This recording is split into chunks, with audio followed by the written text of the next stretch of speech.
Well,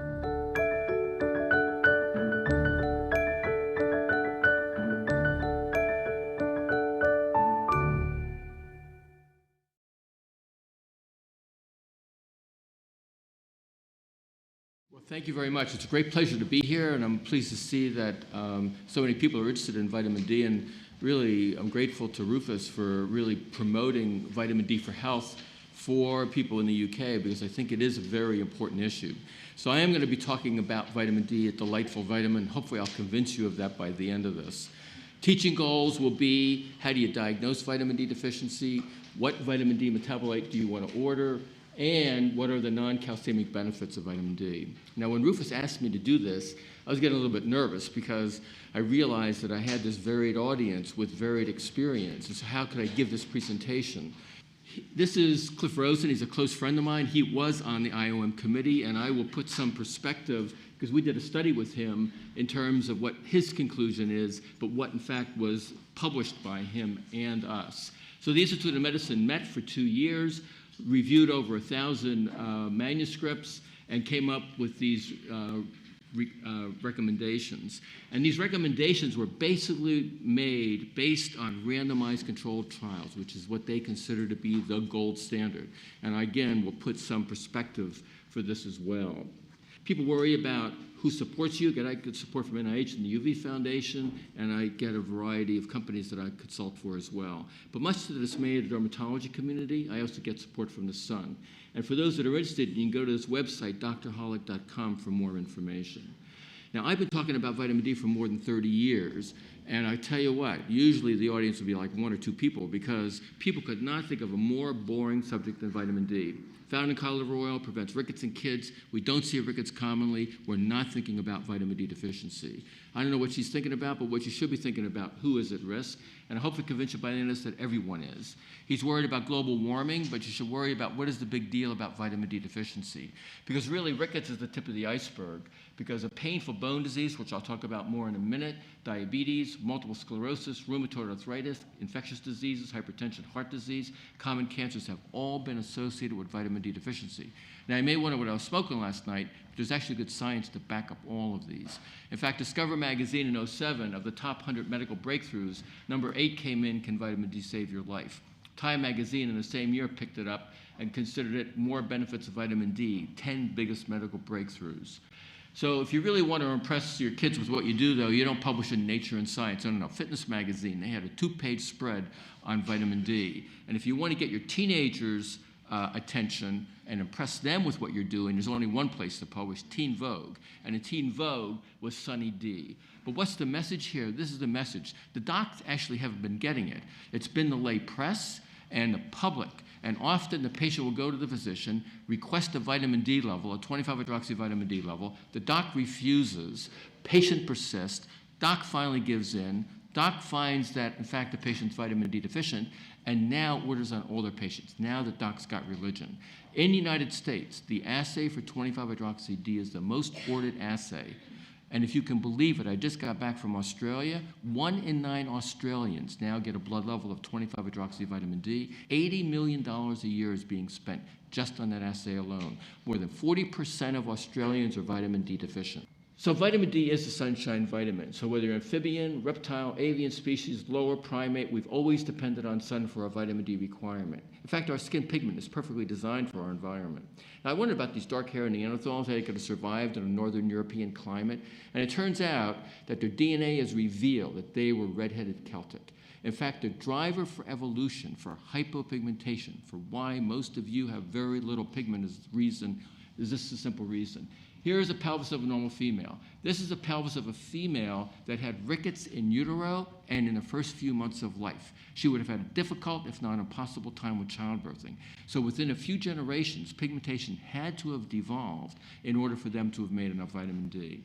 Now, in Boston, you can't make any vitamin D in the wintertime, so I thought we would go to Kenya. I took my daughter and go on safari, make some vitamin D, and write it off on your taxes as medical expense. That doesn't work, all right? But this Samburu warrior, his skin pigment is perfectly designed for living at the equator. So how do you really compare and contrast? So I figured, what the heck?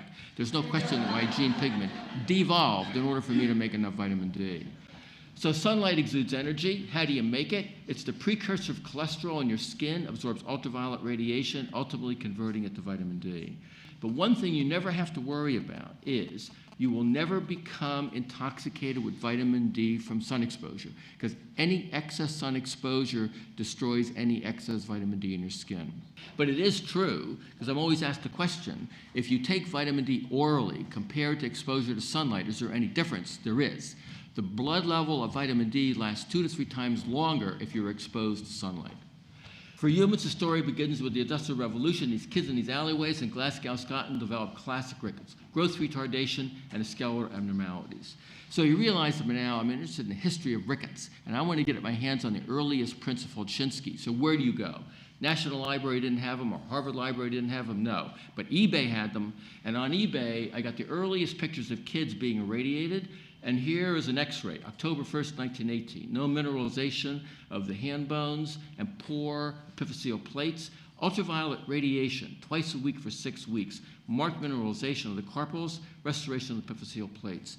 It was considered to be an infallible cure for rickets back in the 1920s and 30s. In fact, 2 physicians took some children, put them on a roof of New York City Hospital, and demonstrated they could cure rickets. This led to a novel concept. In 1931, our government, as well as governments in Europe, recommended that you put your children outside to get some sensible sun exposure. But this day and age, unchallenged for 40 years, have been the dermatologists telling you never to be exposed to direct sunlight. In fact, if you ever put your child outside without a sunscreen, at least in the United States, you could America's most wanted for child abuse. Indeed, it was Steenbach in Wisconsin who realized if you can irradiate people and animals, why not irradiate the food? That led to the fortification of milk, not only in the United States, but throughout Europe. And as a result, it eradicated rickets as a health issue. But in the 1950s, as we're aware, there was an outbreak of what they thought was vitamin D intoxication in neonates. Turns out, when you go back into the literature, that was probably not the case, that these were actually rare cases of Williams syndrome that were sensitive to vitamin D. But in any event, laws were put on the books throughout Europe forbidding the fortification of anything with vitamin D, and has caused a resurrection of vitamin D deficiency mainly in Europe, but also in the United States. So vitamin D is essential for bone health. So I thought I'd bring you a couple of cases that you may not typically hear about here. 7-month-old female, muscle weakness, seizures, and a very low blood calcium. And in fact, this is the first time mom in our zoo had given birth to a lowland gorilla called Kermani. And it turns out that the infant is complaining of bone pain. Pediatrician saw the infant, gave the 400 units of vitamin D, didn't do any good, concluded it had a rare genetic disorder, and wished the caretakers good luck. And I got to see this infant. Infant has classic white epiphyseal plates. And so how do you treat it? You treat aggressively. So I gave 5,000 units of vitamin D a day. Infant's feeling great. And in fact, I was a guest of honor for her first birthday. But what's the message here? What is she asking Mom? Mommy, will my growth be stunted? If you go to our zoo and you look at her compared to her sibs, her growth is permanently stunted.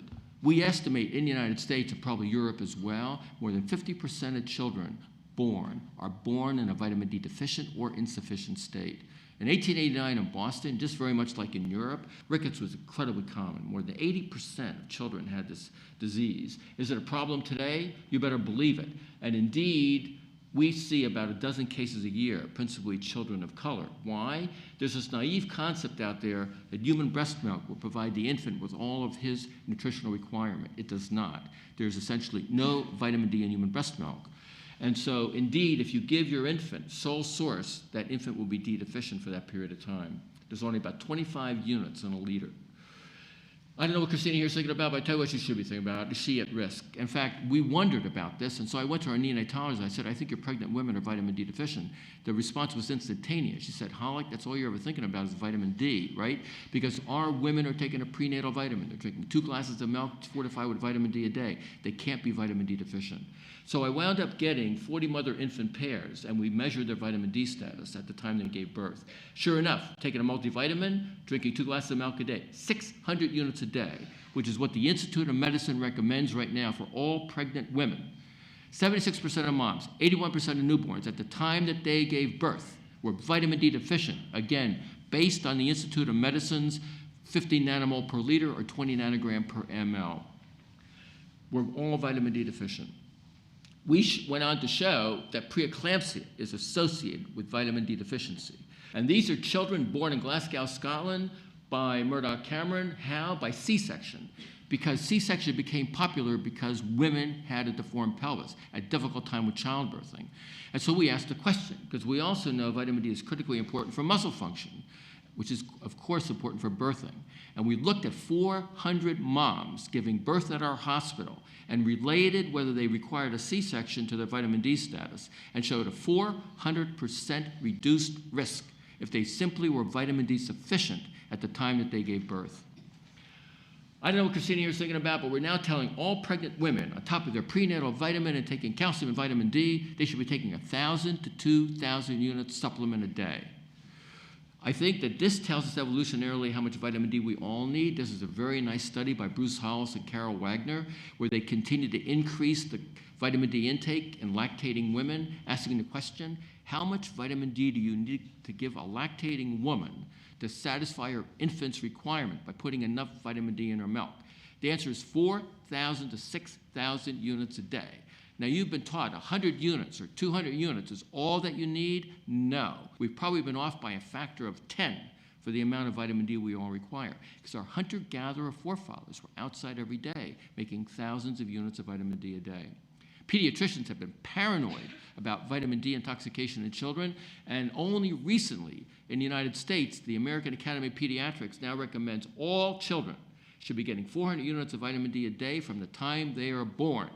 And in fact, in Canada, they recommend even up to 800 units a day, especially for infants born at higher latitudes. I think they're getting it right. They're recommending that all pregnant and lactating women, 2,000 units of vitamin D a day. Now, when you would go with a newborn to your family doctor 100 years ago, here even in the UK, the first question that physician would ask the mom is, what is the most common symptom for vitamin D deficiency? It's profuse head sweating at night. And the reason is that vitamin D deficiency causes increase in neuromuscular irritability, and these children sweat at night. Vaginitis has been associated with vitamin D deficiency, especially during the first trimester of pregnancy. So the Institute of Medicine has now come out with its recommendations. During the first year of life, they recommend that children get 400 units. Children above 1 year of age and all adults, 600 units until you're 70 years of age. Then they recommend 800 units of vitamin D a day.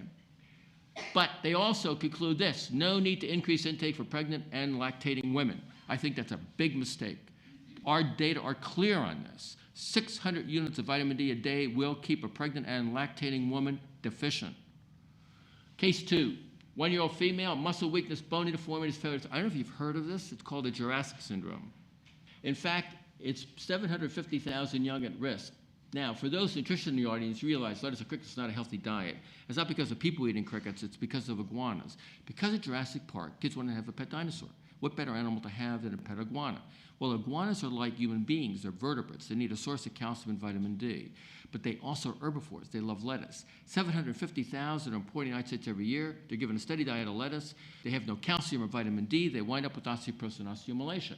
And they wind up fracturing their rib cages, their long bones. They fall off their perches, and they die. Well, my 9-year-old daughter went to see Jurassic Park with me, and she wanted a pet iguana. Well, if you keep up with the literature, here, the leptotrial literature, back in 1997, metabolic bone disease, this is what happens when you're vitamin D deficient. Now, I always like the response from the audience, because you show a patient like that, nobody cares, right? But this you'll remember, right? It causes vertebral fractures, right? And it causes long bone fractures, right? And so what do? Well, you have to treat it. How do you treat it? Well, just like for all of you, how do you get your calcium supplement every day? It wouldn't take Tums. It wouldn't take a supplement. It wouldn't drink milk. No. So here's Ramsey. Ramsey's not foaming at the mouth. Ramsey's getting low-fat cream cheese in between a lettuce. There's no vitamin D in low-fat cream cheese. So what to do? Well, they like to be outside because they like to make lots of vitamin D. So you know how industry rises to the occasion when the opportunity is there? And you can do that in the UK as well. You go to a local pet shop, and you could buy Reptisun that mimics sunlight so that your pet reptile at home will make vitamin D in its skin. So there he is smirking at me because I just spent $40 so he can make some vitamin D. Now, we don't do this for our nursing home residents, no, but we do this for our pet iguanas, right? So I have a happy daughter with a happy iguana, right? You need calcium and vitamin D for strong bones and healthy teeth. And when you do that, both my daughter and her iguana grew very well. 25-year-old female, poor dentition, osteoporosis risk factor. If this was a 75-year-old, I'm sure you could easily make the diagnosis, because it turns out that periodontitis is associated with vitamin D deficiency, a major, major health issue, especially for older adults. Case 4, 6-month-old twins, muscle weakness, bony deformities, failure to thrive.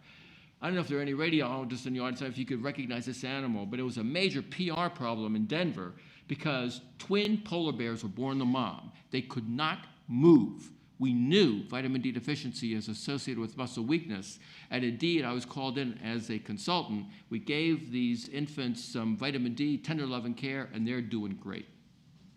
So I'm an unusual consultant because I consult for Mozuzi in the United States and in Europe. It continues to be a health issue. Institute of Medicine tells you you could get all of your vitamin D from your diet. Vitamin D is rare in foods. That's the problem. Indeed, in the United States, milk is now fortified with vitamin D, and I just came from Dublin, and I know about 7% now of milk in Dublin is being consumed by the population called super milk that's fortified with calcium and vitamin D. So these are good sources of calcium, but you're not getting your vitamin D. In the United States, we get about 100 units, but it's totally inadequate for what we need.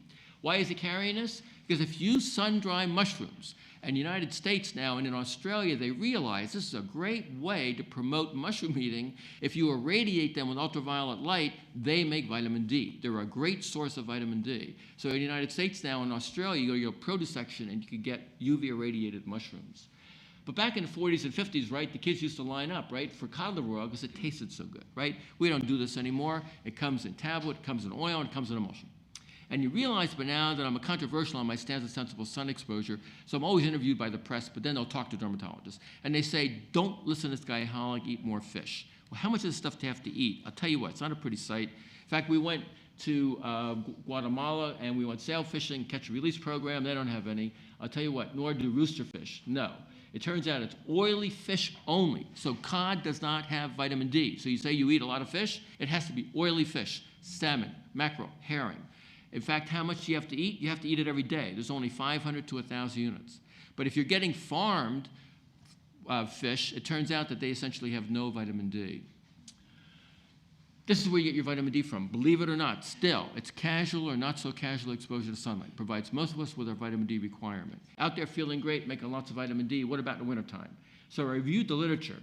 Here, the ozone layer shields the rest of the solar system from Earth's harmful effects. Turns out that ozone is very efficient in absorbing ultraviolet radiation. Small amount gets through, and you're making vitamin D. What about in the wintertime? The sun's rays are coming in at a more oblique angle. The question is, can you make any at all? So I got one of my students to go on a roof of an institution in the middle of the month on a cloudless day to measure it.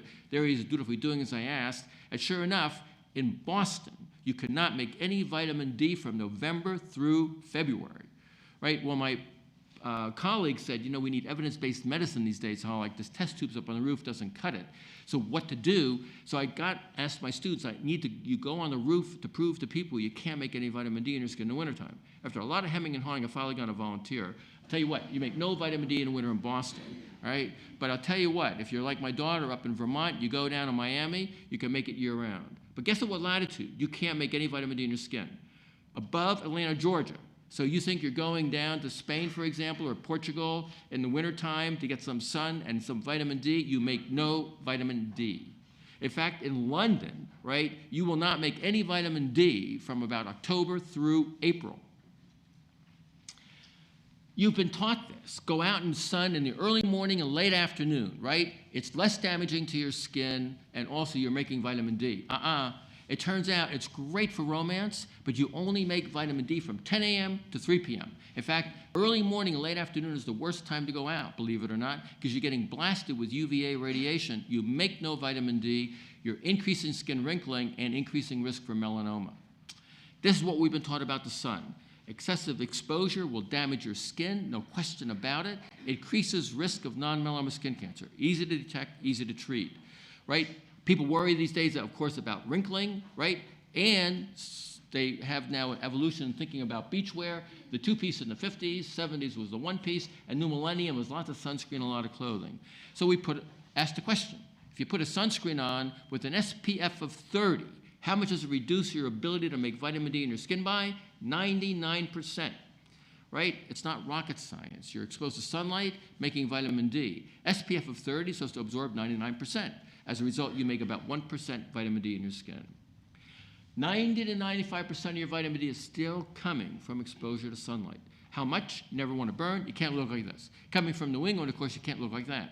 But early in evolution, we knew exactly how long to stay outside and go back into the shade, but we lost that ability about 10,000 years ago. So we reviewed the literature, got insight to the problem. So how do you know when you make enough vitamin D? These little poppies used to pop out of your belly button. That doesn't happen anymore. So we did a study, and we put some students in our tanning bed and gave them an oral dose of vitamin D.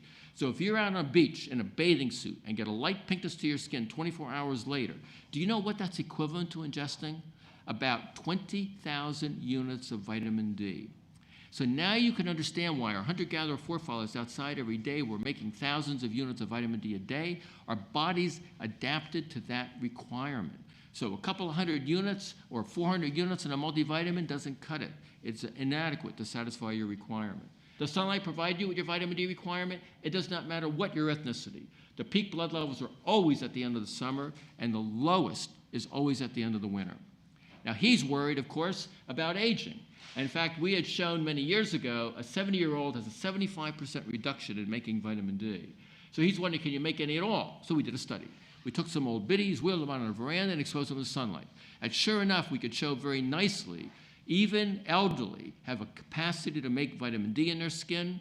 And a study done in New Zealand showed, again, 15 or 30 minutes, a couple of times a week, wheeling them out on a veranda, they will make vitamin D in their skin. In fact, here in the UK, Chuck reported back in 2000, if you put UV lamps, just like we do for our pet iguanas, up in a nursing home, that it's the most effective way of maintaining vitamin D status, much better than giving them a multivitamin. If you take a person with a BMI of greater than 30 and you give them the same amount of vitamin D or expose them to stimulated sunlight, they only raise their blood level by 45%. So evidence-based medicine, it turns out when we collected some fat from obese people, they have huge amounts of vitamin D. In fact, we showed that you need, for obese people, at least 2 to 3 times more vitamin D to treat and prevent vitamin D deficiency. So I typically recommend in Boston about 5 to 15 minutes, arms and legs, a couple of times a week, followed by good sun protection, just like what she's doing here.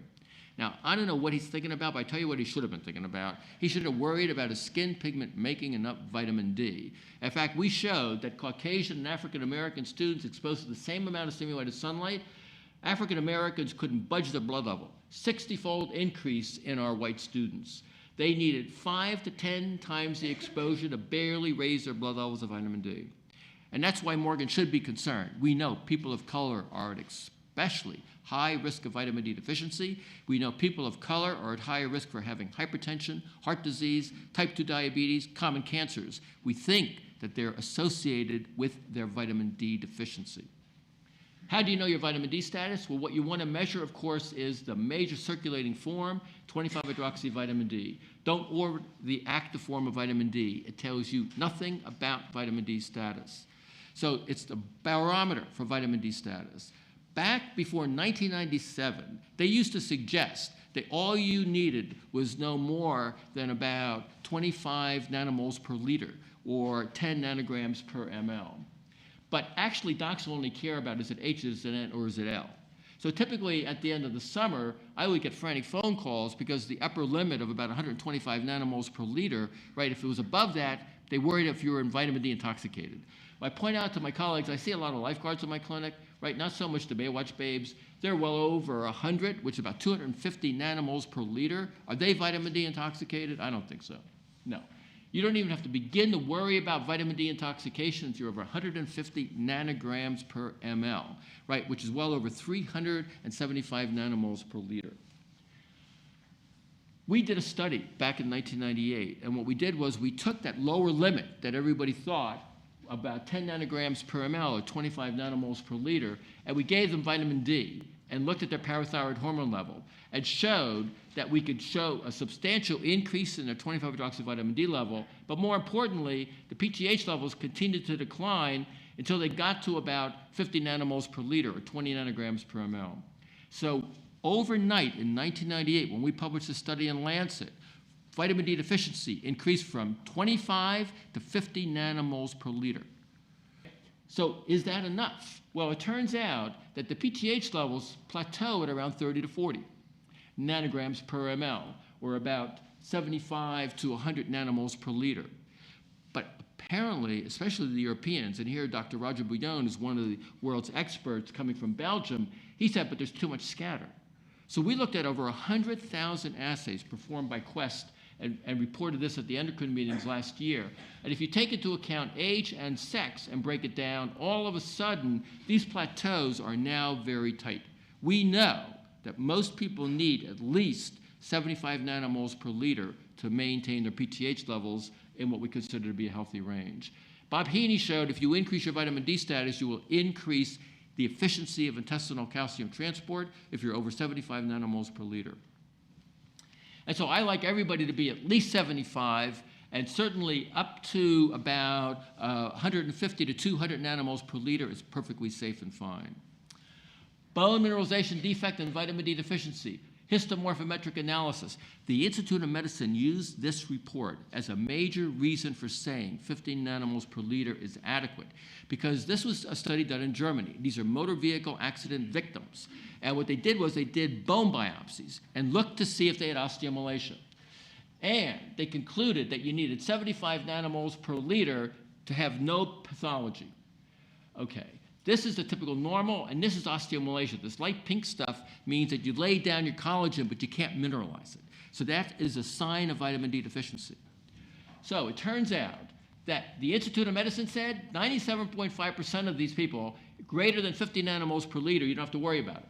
But what did he say? The author said 100% at 75 nanomoles per liter. Look at the data. These are their data. This is IOM, tells you to be here. But what do you do with all these people? This is what the authors said. They said that you need to be at least 75 nanomoles per liter to have no evidence of vitamin D deficiency bone disease. So you really have to wonder where the IOM was coming from, suggesting that you owe only 97.5% at 20 or at 50 nanomoles per liter. Is vitamin D deficiency a health issue? What does the Institute of Medicine say? And they say this here as well. No, right? Well, I don't know whether he was on that committee or not, but in any event, is vitamin D deficiency a health problem? No question about it. We did a study in Boston. Again, using 50 nanomoles per liter as a cutoff. 84% of people of color, 42% Hispanic, 30% white. At the end of the summer, vitamin D deficient. Baltimore, Maryland, 54% of community dwellers, less than 25 nanomoles per liter. Unrecognized epidemic in adults over the age of 50. What about young adults? We did a study in our medical students' residents. Many of you in the audience never see the light of day, right? They were taking a multivitamin, drinking 2 glasses of milk a day, 32% deficient at the end of the winter. Bangor, Maine, young white girls, 400-unit multivitamin, 200 units from milk. Are they vitamin D deficient? 48% vitamin D deficient. And who was an author on this paper? Clifford Rosen, one of the members of the Institute of Medicine, right? And we went and followed them in the summertime because they wear sunscreen all the time. 17% came back D deficient, right? And there's the paper, right? Less than 50 nanomoles per liter was observed, okay, in 48% of these subjects. Again, Journal of American Dietetic Association, Cliff Rosen was one of the authors. In Boston, these are teenage children, 52% throughout the year deficient. Pediatrics, from N. Haynes data set, children 1 to 5 years of age, 50% deficient or insufficient. 6 to 11 years of age, 70% deficient or insufficient. D deficiency will precipitate and exacerbate osteoporosis, which is, of course, a silent disease. Holes in your bones does not cause bone pain. But osteomalacia is not so silent. In fact, typically the symptoms are isolated bone pain and generalized bone pain and muscle aches and pains. And this is often the diagnosis that they get, or chronic fatigue syndrome. Most of these patients are D deficient. Most of them have dramatic improvement in their vitamin D levels and improvement in their symptoms if you correct it. This poor woman came in complaining of severe bone pain. She was severely D deficient, corrected her D deficiency, increased her bone density by almost 25% in a few years, free of bone pain and back to work. Also, here at a local hospital in Minnesota, they showed children and adults presented with aches and pains in their bones and muscles, 93% vitamin D deficient. Right? Classic. 23-year-old female shows up with fatigue, back pain, given this wonderful diagnosis of dysthymia, being depressed. on an NSAID and sent home. Asian female, same thing. This black male wound up on a narcotic. He lucked out, sent home. They were all vitamin D deficient.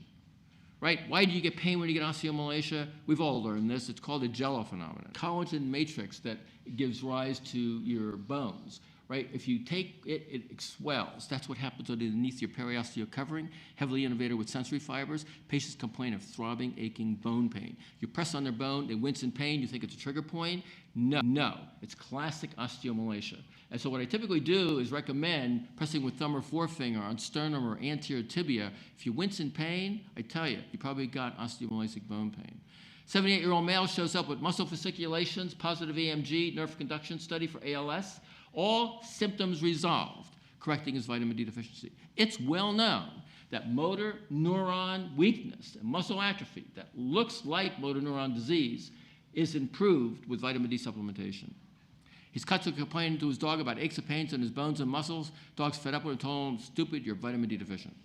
Right? He's worried about using steroids, didn't have to worry about it, because the higher your 25-hydroxy vitamin D, better is lower extremity function. There's no question that higher dose of vitamin D reduces risk of falls. 72% less falls taking 800 units of vitamin D a day in nursing home residents. Again, this is done in Europe. Sarcopenia is associated with vitamin D deficiency, less than 50 nanomoles per liter. And again, that magical number of about 75 nanomoles per liter, vitamin D predicts physical performance and decline in older persons. You have to wonder what the Institute of Medicine was really reading about. But there's a lot of literature out there to support the 75 nanomole per liter as a minimum for vitamin D sufficiency. Positive association with your vitamin D status, the higher your vitamin D status, higher is your bone density. Vitamin D and calcium prevents hip fractures in women. Best Austin News showed just increasing your vitamin D intake up 700 units a day reduced risk of fracture by as much as 58%. But newsflash, because I know even my wife called me up, because you hear this all the time on TV in terms of getting scientific information. It said that high-dose vitamin D in New Zealand increased risk of fracture. So go back and read the study. It turns out after 31% had increased risk of fracture after 3 months, but it declined to 13% after 9 months. But they didn't take into account that these are elders over the age of 70. They all had osteoporosis. They probably had muscle weakness, weren't feeling great, got vitamin D, and now are feeling wonderful, go outside, fall, and fracture. There, in my opinion, is no evidence to suggest that vitamin D increases risk of fracture. So I like everybody to be of 75 nanomoles per liter, reduce risk of fracture, reduce risk of falling, and therefore less fractures as well. How do you treat D deficiency? Well, that's the problem. You can take a multivitamin, but how many are you going to take? In the United States, you can only take one. There's too much vitamin A, right? Tank is on empty. Do you get a gallon or a liter of gas? You might now because it costs so much, but in the past, you fill it up. So in the United States, we have 50,000 units. I give it once a week for 8 weeks. Fill the tank up. That's 6,000 units a day, right? So it's a nice little green capsule. I tell them to cut it in half sometimes, add it to milk, works well. But the problem is the docs are treating D deficiency, but the patient comes back 6 months later D deficient again because they didn't treat the cause, which was you're not getting enough vitamin D in the first place. So what do? I give basically 3,000 unit equivalent a day, and it works. But you've all been taught vitamin D is one of the most toxic fat-soluble vitamins. He's worried about this as well. So we did a study, and we showed after 6 years on 3,000 units of vitamin D a day that they had about 100 nanomole per liter blood level of 25-hydroxy-D with no toxicity. We think that's what everybody needs, 2,000 to 3,000 units of vitamin D a day for adults. Now, in the United States at least, and that's why King's hair is on end, it's been suggested that vitamin D2 is less effective than vitamin D3. So we did a study, and we took some healthy adults and put them on 1,000 units of D3 or 1,000 units of D2. Placebo, D3, D2, in our experience, no difference. But the issue is that D2 may be destroying D3. And so we looked at the group getting D2, and the D3 levels were no different. But what if you put the two together? So we did that too. At 500 units of D2 plus 500 units of D3, no difference. But what's the message here? We are giving 1,000 units of vitamin D a day to healthy adults. In Boston last winter, essentially no one was vitamin D sufficient. We know 1,000 units of vitamin D a day will not be enough. It turns out, like I said, the one thing I realize when I give these talks that people remember more from their high school days than anything else: don't ever make your patient vitamin D intoxicated, right? They've never seen vitamin D intoxication. They don't even know what vitamin D intoxication is, but these levels sound like they're going to cause vitamin D intoxication. And you're going to be hearing a lot more about this from Dr. Veith this afternoon, but he and we and others have shown you can take up to 10,000 units of vitamin D a day for at least 5 months, not worry about deintoxication. That one morning I get a phone call from a lawyer in Florida, and he said, "Are you Dr. Holick?" And I said, "No." "Why would I want to talk to a lawyer at 7 o'clock in the morning?" He said, "I know you're Holick because you're the only one there at 7 o'clock in the morning." I said, "Well, okay." He said, "Well, I'm going to sue you." Back in the early 90s, I was still promoting, at that time, 2,000 units of vitamin D a day to reduce risk of prostate cancer, but you couldn't get it in your local drugstores. You can't do that here, of course, as well. And so he went on the internet, and he bought this. But it turns out, I told him, before you sue me, send this stuff up, we'll do an analysis for you. The company forgot to dilute it. He was taking 1 million units a day. This will cause deintoxication, right? And in fact, he had a calcium of 15, 20-oxy-D of 500 nanograms per ml. It's difficult to become vitamin D intoxicated. So hopefully, who is at risk? Hopefully I've convinced you by now that everyone is. Just small groups out there, though, especially unenlightened dermatologists, right, that say, why should you care? We were born, we evolved in sunlight. And once you make vitamin D in your skin, like I said, it goes to your liver and kidney to get activated. And guess what? Essentially, every tissue and cell in your body has a vitamin D receptor. Why would they be there if they weren't having a biologic effect? It turns out in 1979, Suda showed if you take leukemic cells that have a vitamin D receptor, incubate them with active vitamin D, they became normal. So vitamin D and the cancer connection, which you'll hear more about in May, and that is evidence for vitamin D deficiency and sunlight deficiency association. Keep up with the literature. Sunbathing can cut your risk of cancer. 1941, it was appreciated. If you lived in the Northeast, you are more likely to die of cancer than if you lived down south. The Garland brothers began to show that if you increase your vitamin D intake, you can reduce risk of colorectal cancer by as much as 50%. A study done in Nurses' Health Study at Harvard showed nurses that had the highest intake of vitamin D reduced their risk of getting breast cancer by as much as 50%. What does the IOM say? Read the randomized controlled trials. And what bigger and better study is the Women's Health Initiative, right? And so this was what resulted. Calcium and vitamin D did not cut risk of cancer. There are the data. Look pretty impressive, as of no effect. So I looked at their data, and I sent back a letter to New England Journal pointing out something to the authors that they apparently missed, which is this. Women who took their calcium and vitamin D had no reduction of colorectal cancer. Well, those women that were less than 25 nanomoles per liter and given a normal dose of vitamin D, followed for 8 years, had a 253% higher risk of developing colorectal cancer 8 years later, compared to women that had a blood level above about 60 nanomoles per liter. That should have been the message from that study, right? A study done in Nebraska showed by Bob Heaney, women taking 1,100 units of vitamin D a day reduced risk of all cancers 60%. A study done in Canada showed they called up women who had breast cancer, and they asked the question, how much sun exposure did you have as a young child and young adult? They called up the same number of women that didn't have breast cancer and showed that those women that had the most sun exposure as teenagers and young adults reduced their risk of getting breast cancer by as much as 70% later in life. The possible connection? Well, it turns out, you might argue, well, it makes sense because active vitamin D is an anti-cancer agent. If you increase your vitamin D intake, expose your sun to more sun exposure, you're making more of this active vitamin D. But your kidneys will not activate more vitamin D. And that's a real conundrum.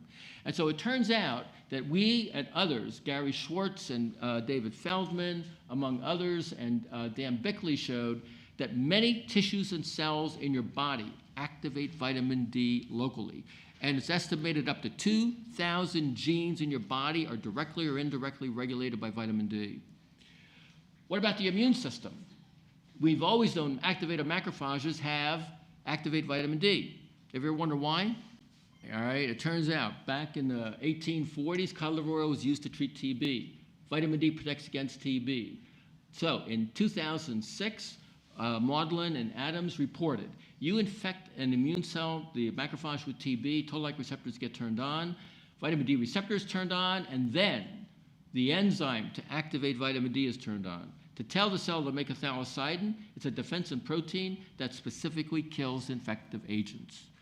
right? That's why we think solariums were so effective 100 years ago in helping treat TB. That's why we think people of color at higher risk for TB have more aggressive TB. It also turns out it's critically important for innate immunity. In fact, it's now been suggested here by Feldman in a recent review that there's a whole variety of mechanisms where vitamin D plays a critical role in innate and adapted immunity. Now, the flu season, right? It's upon us. It turns out that it's been always thought maybe due to cold weather.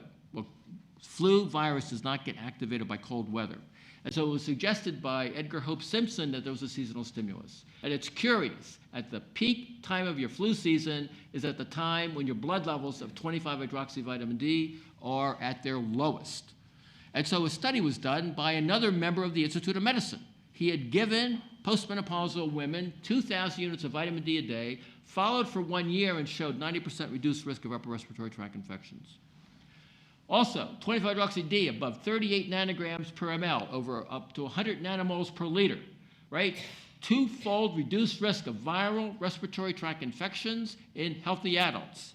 They were less likely to be sick. They didn't stay out as long, even if they had an upper respiratory tract infection from work. We also know from a nice study done in Japan, if you give school children 1,200 units of vitamin D a day from December through March and looked at influenza A infection, it was reduced by 42%. Also, vitamin D deficiency and type 1 diabetes, very nice study done in Finland by Opponen showed that children that received 2,000 units of vitamin D a day during their first year of life, followed for 31 years, reduced risk of type 1 diabetes by 88%. Look at this. Back in the 1960s, before that, they used to give infants 4,500 units of vitamin D, but worried about deintoxication, they decreased it to 2,000. Here in 75, they decreased it to 1,000. Here in 92, they decreased it to 400. Look at the incidence of type 1 diabetes on the rise. Also, look at this. High prevalence of vitamin D deficiency in children and adolescents with type 1 diabetes, right? Again, 50 nanomoles per liter. 60% were vitamin D deficient. What about the other evidence? We know that the insulin-producing cells have vitamin D receptors, and 125D stimulates insulin production. So it's not a surprise that it's been demonstrated that type 2 diabetes is associated with vitamin D deficiency. 33% reduced risk if you have adequate calcium and vitamin D intake. We also know, again, very nice study from Scragg, from N. Haynes data, diabetes is inversely related to your vitamin D status. We also know relationship of vitamin D deficiency and cardiovascular risk factors, 41,000 patient records, right? Again, less than 30 nanograms per ml, 75 nanomoles per liter, significant association with prevalence for cardiometabolic disorder. We also know that vitamin D deficiency is linked to diabetes and metabolic syndrome. Again, about 40 to 50% reduction in cardiometabolic risk factors. That magical number of about 33 to 35 degrees north, if you live there for the first 10 years of your life, you have a 100% increased risk of developing multiple sclerosis for the rest of your life. A study done in Harvard showed nurses that had the highest intake of vitamin D reduced risk of MS by 41%. Study in Iowa showed women had the highest intake of vitamin D, reduced risk of rheumatoid arthritis 44%. Osteoarthritis has been associated with vitamin D deficiency from the Framingham Heart Study. We also know from Rostand, the higher the latitude that you live, higher is your blood pressure. And it's been demonstrated that magical number of about 75 nanomoles per liter, peripheral vascular disease has been associated with vitamin D deficiency, as has been congestive heart failure. So you may wonder what the mechanism is. It's estimated that 200 genes controlling your cardiovascular health are regulated by vitamin D in reducing risk of atherosclerosis, maintaining your blood pressure, and reducing risk of hypertrophy of your heart. In the circulation, it was published. If you have a vitamin D deficiency, you're 50% higher risk of having a myocardial infarction. And if you have a myocardial infarction and you're vitamin D deficient, you have 100% higher risk of dying of it. Teenagers, I don't know what they're thinking about. They should be thinking about if they are at risk. It's estimated in the United States, 50 million at risk, 2.4-fold higher risk of having high blood pressure, 2.5-fold increased risk of having elevated blood sugar, 4-fold increased risk of having pre-type 2 diabetes. We also did a study with a group in Georgia with Dr. Bin and showed in 49 teenage black boys and girls, we increased their blood level from about 25 to about 60 nanomoles per liter on 400 units, but we increased it up to 78 to 80 nanomoles per liter, getting 2,000 units of vitamin D a day. Significant decrease in arterial wall stiffness. It's a prelude to both hypertension and atherosclerotic heart disease. So it works at 2,000 units a day. Hypovitaminosis D in developing countries. This is a worldwide epidemic. And if that doesn't get your attention, this might, because all studies have suggested if you increase your vitamin D intake, you are less likely to die. Institute of Medicine is telling you you should never be above 75 nanomoles per liter because they have what's called this J curve, that you now increase, no question, you decrease your risk of mortality. Above about 50, maybe there's an increase. So I went back and looked at the literature that they had used as supporting this. And look at what they said. Risk for mortality levels of 30 to 49 nanograms per ml. So 75 up to 125 to 150 nanomoles per liter, right? Levels were greater than 50 nanograms per ml, may be a higher risk, but only in women, right? What did they conclude? The Institute of Medicine said above 75, increased risk of mortality. That's why I think it's very important for us to be very much aware of our vitamin D status from birth until death. Vitamin D deficiency is the disease of neglect, right? There's a mountain of evidence linking it to these chronic illnesses, which I've talked about. So don't think about a normal level, but a healthy level. We think everybody should be above 75 nanomoles per liter, right? How do you get there? That's the problem, right? For every 100 units you ingest, when you're above 50 nanomoles per liter, you will only increase it by 2.5 nanomoles per liter, right? So if you're in this range, and that's about where you're at, if you're not on a supplement, you really need to be on. I think adults, 2,000 units a day, children, 1,000 units a day. Conquer D deficiency. Best source, Bond bread. They used to fortify it with vitamin D. If you didn't want your kids naked outside every day, you better eat vitamin D fortified Bond bread, right? I know that teenagers, well, especially college kids, of course, would not be D deficient today if they were having this being active. Beer used to be fortified with vitamin D in the United States. If you want to keep sunny energy all winter long, drink vitamin D fortified Schlitz beer. FDA did not take kindly to the nutritional benefit of drinking beer, and they forbid it in 1937. But I went on eBay and I bought a can anyway.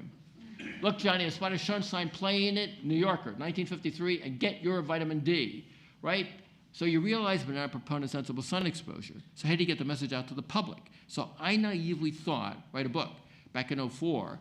And first page I said, I don't advocate tanning. I did not want to be controversial.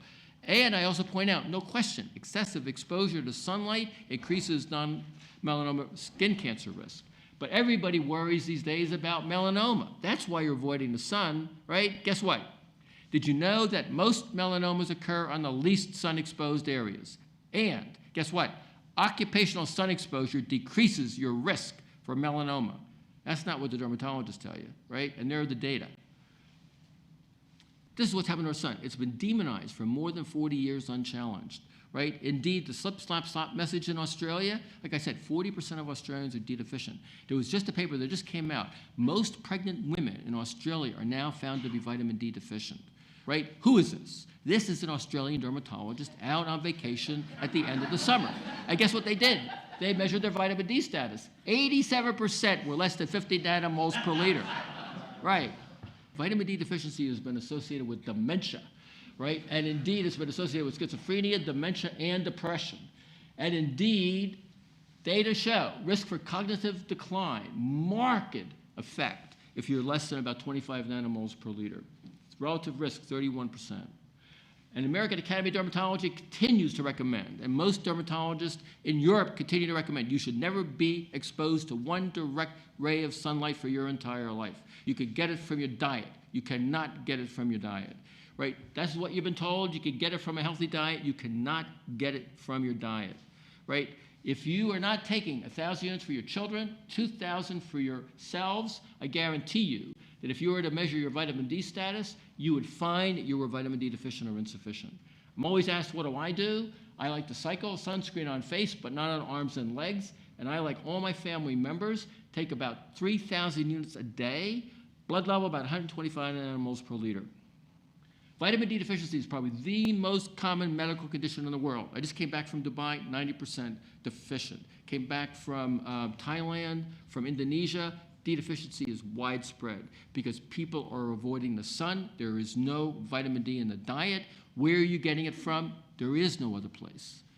Causes and effects. If you go back to my website, you can pick this New England Journal review. If any one of these chronic illnesses turn out to be associated with vitamin D deficiency, there is no downside to increasing your vitamin D intake. You don't need to be a genius to know.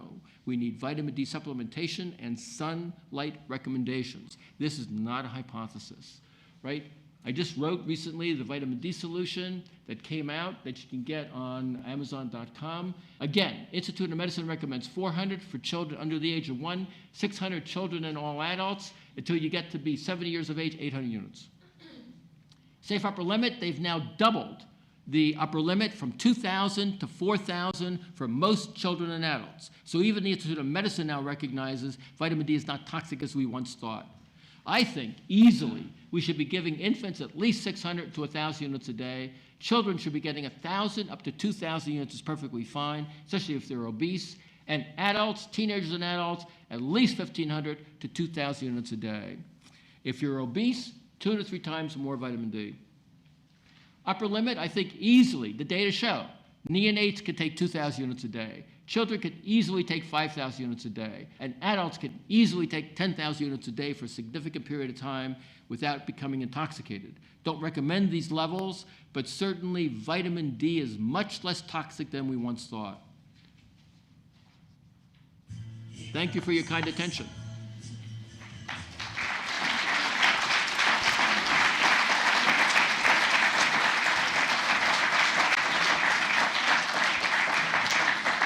Happy to answer questions. Dr. Holick, thank you very much. Any questions and comments from the audience?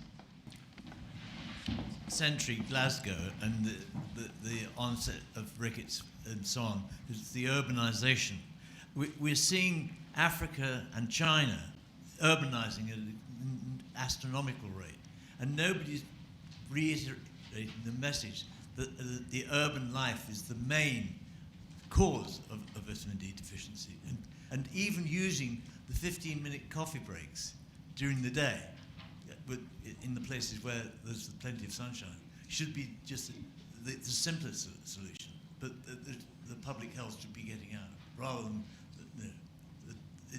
but it's going back to these old messages. I agree 100%. I mean, like I said, we really are now avoiding the simplest way to get your vitamin D that costs nothing at all, which is to be exposed to some sunlight. And it's kind of unfortunate that that message has been unchallenged for 40 years. And it is really remarkable how effective parents are in slathering their kids from the time they get up to the time they go to bed with sunscreen, never having them exposed to direct sunlight, which is unfortunate. Perhaps I'm just new to the area, but I can't but believe why the Institute of Medicine, having all the facts available that you have, would draw just such different conclusions to the way that you've drawn it. And I'll just be interested in your comments. You know, it's all perspective. I mean, and I think that, you know, it's kind of like a herding kind of instinct. You have like 15 members on this committee, everybody having different ideas.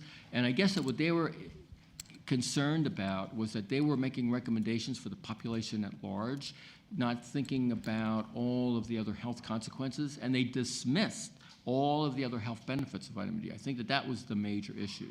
And I really think they made a big mistake by not recommending that pregnant and lactating women increase their vitamin D intake. I live in Australia, and in New South Wales there's a government advert that is put on, you know, time and time and time again, expressing that there's nothing healthy about a tan. Right. And they have this graphic image of melanoma cells spreading through the bloodstream, and Would you like to comment on that, please? Sure. I mean, and I think that's the problem. It's just like anything else in life, that abstinence, A, doesn't work, and B, is that it often causes more problems than it solves. And as I pointed out, most melanomas occur on the least sun-exposed areas, and occupational sun exposure decreases your risk. It's mainly sun-burning experiences, having red hair, having a large number of moles, and bad genetics are all major risk factors for melanoma, and they never talk about that. Why would the government spend so much money promoting this idea then? Because the dermatologists have come up with the big C, and once you mention the word cancer, everybody gets their attention, and that's the problem. And they don't really put it into perspective. They never said that a little bit of sun exposure really doesn't increase your risk of cancer, but rather sun exposure is associated with skin cancer, end of story. Hello. We use solar meters from America to measure to keep a reading really of the natural vitamin D readings from the sun, just for information purposes, tell our clients. When we get a low level of, say, a reading of 3 IUs per minute based on a 20-year-old in a T-shirt, is that enough UVB from the sun to produce vitamin D at Right. that level? Yeah, I mean, it turns out that because I helped Steve in developing some of these guidelines, is that what often they don't appreciate, it's true that this is how many units you make in your skin, but as I pointed out, when you make it in your skin, it lasts 2 to 3 times longer. So that 3 is really probably about 10. And the more area that you expose, the more vitamin D you're making. And so even that amount of sunlight is still providing you with some vitamin D. One more question. Thank you. Could you explain a little bit the link between vitamin D and autism? Yeah. There's a study, I mean, I know that the Vitamin D Council has now been promoting vitamin D and autism. Autism is so common and vitamin D deficiency is so common that I think it's hard to be able to distinguish the two.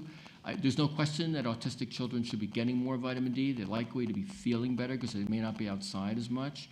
There's only really one study that I'm aware of that kind of maybe implies it, where Somali children living in Minnesota had a higher risk than Somali children living in Somalia. But the conditions are so different that I really have a hard time, really putting those together. So I recommend all children should be getting vitamin D, and that whether or not it improves muscle function and alertness in autistic children, it might under some circumstances, especially if they're D deficient. But whether or not it treats the underlying disease or causes the underlying disease, I think we don't know that. Thank you very much. Thank you, Michael.